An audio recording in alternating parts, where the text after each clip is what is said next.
नमस्कार विद्यार्थी मित्रांनो, शुभ प्रभात. मी सागर जगताप सर स्वागत करतोय पुन्हा एकदा आपल्या या यूट्यूब प्लॅटफॉर्मवरती. विद्यार्थी मित्रांनो, शिक्षक पात्रता परीक्षा म्हणजे टीईटी 21 जूनला आपण सामोरं जातोय. मध्यंतरीमध्ये तुम्हाला एक व्हिडिओच्या माध्यमातून माहिती दिली गेली होती. साधारणतः या परीक्षेला संपूर्ण राज्यभरातून 6 लाखापेक्षा जास्त शिक्षक मित्र, विद्यार्थी मित्र परीक्षेला बसणार आहेत. पूर्वीपेक्षा आता याचं महत्व आणखीन वाढलेलं आहे, कारण आता सेवेत असणाऱ्या रुजू असणाऱ्या शिक्षकांसाठी देखील अनिवार्य केलेली आहे टीईटी त्यांची सेवा अबाधित ठेवण्यासाठी किंवा प्रमोशनसाठी. आता या संपूर्ण प्रक्रिया समजून घेणं का आवश्यक आहे, कारण जेव्हापासून ही परीक्षा सुरू झाली त्यामध्ये अनेक बदल होत गेले आणि पूर्वीचा परीक्षा घेण्याची जी काही पॅटर्न आहे, पद्धती आहे, त्याच्यामध्ये आता बदल होत गेलेला आहे. तो बदल समजून घेणं गरजेचं आहे, कारण ते जर गोष्टीमध्ये झालेला बदल समजून नाही घेतला तर तुमची जी पात्रता धारण करण्याची जी काही या वर्षीची जी काही इच्छा असेल किंवा स्वप्न असेल ते अधुरं राहू शकतं. त्यामुळे व्हिडिओच्या माध्यमातून जाणून घेणार आहोत काय आहे तो पॅटर्न, अभ्यास कसं करणं अपेक्षित आहे, कोणत्या गोष्टीवरती फोकस करणं गरजेचं आहे, या सगळ्या गोष्टीविषयी माहिती विश्लेषण आपण या व्हिडिओच्या माध्यमातून घेणार आहोत.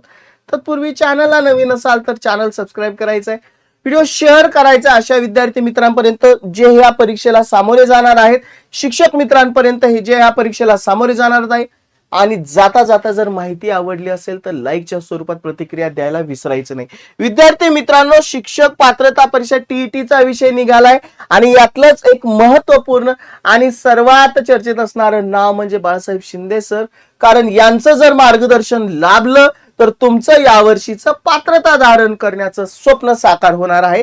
आणि खास त्यांच्याच मार्गदर्शनाखाली सुरू झालेले महागुरु 1.0 बॅच आणि सेवेत असणाऱ्या रुजू असणाऱ्या शिक्षकांसाठी खास गुरुवर्य 1.0 बॅचचं आयोजन केलेलं आहे.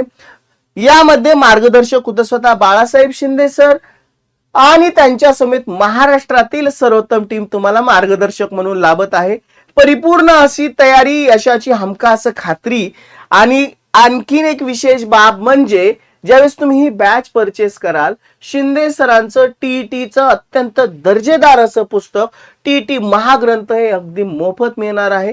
करायचंय काय, दिलेल्या कॉन्टॅक्ट नंबरला कॉल करायचा आहे, बॅच विषयी संपूर्ण डिटेल जाणून घ्यायचे किंवा डिस्क्रिप्शन बॉक्स मध्ये ऍप लिंक दिलेली आहे, द विनर स्टडी ऍप. हे ऍप इन्स्टॉल करा आणि लवकरात लवकर बॅच परचेस करा आणि या वर्षीचं तुमचं पात्रता धारण करण्याचं स्वप्न साकार करा. चला जाऊयात आजच्या महत्वपूर्ण अपडेट कडे. बघा, वृत्तपत्रांनीही दखल घेतलेली आहे. काल आपला जो महाराष्ट्र दिन साजरा झाला संपूर्ण राज्यभर, त्याच दिवशी ही बातमी सुद्धा प्रसिद्ध झालेली आहे आणि तो बदलता पॅटर्न आपल्याला जाणून घ्यायचा आहे.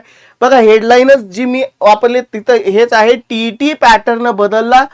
आता पूर्वी जी काही पाठांतर करून पात्रता मिळवण्याचं म्हणजे पद्धती होती ती आता बाजूला सारायची आहे आणि कस इथं बुद्धीचा लागणार आहे. यामध्ये प्रश्नांची काठिण्य पातळी पूर्वीपेक्षा म्हणजे जसजशी सुरुवातीला परीक्षा घेतली गेली होती त्यापेक्षा आता वाढत चाललेली आहे आणि ती समजून घेणं गरजेचं आहे. कारण ही एक 6 लाख विद्यार्थ्यांसाठी एक धाकधुकीचा प्रश्न आहे. राज्यातील शिक्षक पात्रता परीक्षेने टीईटीने यंदा अर्ज संख्येचा 6 लाखांचा उच्चांक गाठला आहे. तरी यशाचा मार्ग पूर्वीपेक्षा अधिक खडतर झालेला आहे. बरोबर आहे, फॉर्म जरी जास्त आले तरी पात्रता धारण करण्याचे प्रमाण खूपच कमी आहे. केवळ पुस्तकी ज्ञान किंवा जुन्या प्रश्नपत्रिकांचा सराव या परीक्षेने उत्तीर्ण होणे आता कठीण होणार आहे. म्हणजे आपण काय करायचो, म्हणजे इथून मागे जी प्रक्रिया होती की आतापर्यंत कशा पद्धतीने प्रश्न आले होते, जुनी प्रश्नपत्रिका काढायची, त्याचा अभ्यास करायचा आणि टीईटीला सामोरं जायचं. परंतु आता पॅटर्न बदलला आहे. प्रश्नांच्या स्वरूपात झालेली सूक्ष्म बदल उमेदवारांच्या पात्रतेचे गणित बिघडू शकतात. बरोबर, आता काय बदल आहे तो पण पुढे पाहायचंय. येत्या 21 जून रोजी होणाऱ्या या परीक्षेची काठिण्य पातळी हाच निकालाचा खरा टर्निंग पॉइंट ठरणार आहे. पूर्वी टीईटी मध्ये थेट आणि माहितीवर आधारित प्रश्न विचारले जायचे. प्रश्नाचं स्वरूप साधं असायचं, थेट प्रश्न विचारला जायचं, त्यामुळे आकलन व्हायचं आणि उत्तरापर्यंत आपण पोहोचायचो. मात्र गेल्या काही परीक्षांपासून प्रश्नांचा कल हा, बघा, अत्यंत महत्वाचा शब्द वापरलाय, उपयोजनात्मक झालेला आहे. बरोबर, म्हणजे आपल्याला माहिती आहे उपयोजनात्मक कशा आधारे प्रश्न येतात.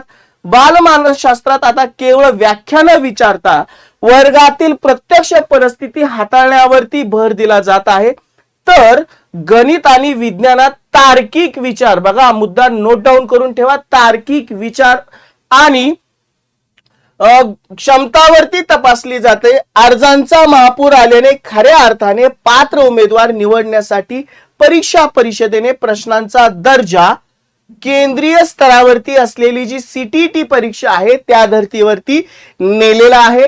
त्यामुळे 6 लाख उमेदवारांच्या या महासंग्रामात केवळ अभ्यासातील सखोलता असल्यालाच संधी मिळणार आहे असं म्हटलं गेलेलं आहे। बघा यामध्ये पूर्ण स्वरूप दिलेलं आहे, पूर्वीचा कशा पद्धतीने होतं, निकाल कशा पद्धतीने लागत होता ते पण दिलंय, निकालाचा चढ उतार, यशाची टक्केवारी। आता 2013ला जशी TET सुरू झाली, साधारणतः 6.29 लाख उमेदवारांपैकी 4.93% उमेदवार पात्र ठरले।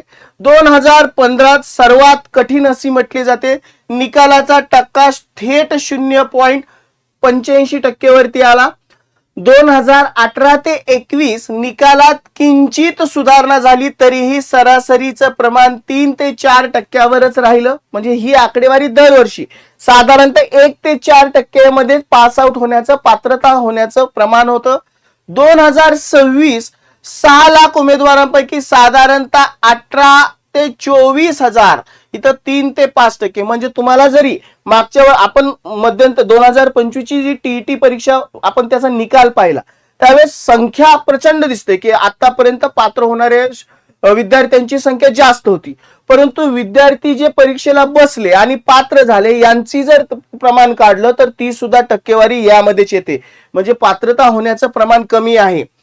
आता मुद्दे मांडणी केली, प्रश्नांचे स्वरूप खालील बारकाव्याच्या आधारित, म्हणजे कशा पद्धतीने प्रश्न असणार आहेत। एक, संकल्पना स्पष्टता, पाठांतरापेक्षा विषयाची मूळ संकल्पना समजून घेण्यावरती भर दिलेला आहे। पूर्वी कसं असायचं, साधी सोपे पद्धतीने प्रश्न विचारले जायचं आणि त्याची उत्तरापर्यंत आपल्याला पोहोचता येईल। आता हे संपूर्णतः उपयोजनात्मक म्हटलंय, पाठांतराचा इथं काही उपयोग होणार नाही, मूळ संकल्पना जेवढ्या समजतील तेवढं तुम्हाला योग्य उत्तर देता येणार आहे। वेळेचे नियोजन, प्रश्न मोठे आणि विश्लेषणात्मक असल्याने वेळेत पेपर सोडवणे हे मोठे आव्हान, बरोबर आहे। मोठमोठे मानसशास्त्राची पूर्णतः प्रश्नांचं विश्लेषण मोठं असतं आणि त्यामध्ये खूप सारा वेळ जातोय आणि ते समजून उत्तरापर्यंत जाण्यामध्ये आणि पुढच्या प्रश्नावरती जाण्यामध्ये खूप कालावधी जातो। त्यामुळे वेळेत पेपर सोडवणं हे एक मोठं आव्हान असणार आहे। पुढं काठिण्य पातळी, प्राथमिक पेपर 1 आणि उच्च प्राथमिक पेपर 2 या दोन्ही स्तरावरती प्रश्नांची व्याप्ती वाढवण्यात आलेली आहे, बघा। आणि शेवटचं गुण सुधारण्यावरती भर, अनेक जुन्या पात्र उमेदवारांनी स्कोर वाढवण्यासाठी अर्ज केल्याने चुरस अधिक वाढल्याचंही दिसून येतंय। बघा विद्यार्थी मित्रांनो, हा झालेला बदल समजून घेणं गरजेचं आहे। तुम्ही पूर्वीच्याच पॅटर्न नुसार जर अभ्यास करत असाल, मागच्याच प्रश्नपत्रिकेमध्ये आलेले प्रश्न आणि ते कशा पद्धतीने सोडवलेत यावरती जर सराव केला आणि पाठांतरावरती भर दिला, तर तुम्ही यावरती परत एकदा संधी गमावू शकता। परत एकदा सांगतोय, हा बदललेला पॅटर्न समजून घ्या। त्या बदललेल्या पॅटर्न मध्ये प्रश्नांचं स्वरूप कसं आहे, विचारण्याची पद्धती कशी आहे, कोणत्या घटकावरती भर दिलेला आहे, विचारण्याची पद्धती कशी आहे, हे जर समजून घेतलं तर या वर्षीचं नक्की तुमचं पात्रता होण्याचं स्वप्न साकार होणार आहे। आणि यासाठीच चर्चेत असणारं नाव आणि अगदी विश्वासार्ह चेहरा म्हणजेच बाळासाहेब शिंदे सर। 100% तुम्हाला खात्रीशीर अशी बॅच आहे की ज्यामध्ये मार्गदर्शन करणारी टीम सर्वोत्तम आहे, अनेक वर्षाचा अनुभव आणि प्रत्येक वर्षी पात्रता धारण करणाऱ्या विद्यार्थ्यांची संख्या प्रचंड, त्याच्यामुळे हा अनुभवाचा फायदा तुम्हाला देखील होणार आहे। त्यामुळे लागलीच बॅच परचेस करण्यासाठी घाई करा आणि लवकरात लवकर बॅच परचेस करून जेवढा काही कालावधी मिळतोय तेवढ्या कालावधीमध्ये यांचं मार्गदर्शनाचा लाभ घ्या। म्हणजे यावेळेस तुमचं पात्रता होण्याचं स्वप्न साकार होईल आणि तुम्ही जर सेवेत असाल, शिक्षक असाल, तर तुमची सेवा अबाधित राहील किंवा प्रमोशनसाठी अडचण येत असेल तर प्रमोशनलाही पुढे जाऊन या TET पात्रतेचा फायदा होईल। विद्यार्थी मित्रांनो, माहिती शेअर करायला विसरू नका। नक्कीच आवडली असेल तर लाईकच्या स्वरूपात प्रतिक्रिया द्यायला विसरू नका। चला विद्यार्थी मित्रांनो, थांबतोय, पुन्हा भेटू अशाच महत्त्वपूर्ण अपडेट्ससह। Goodbye and take care.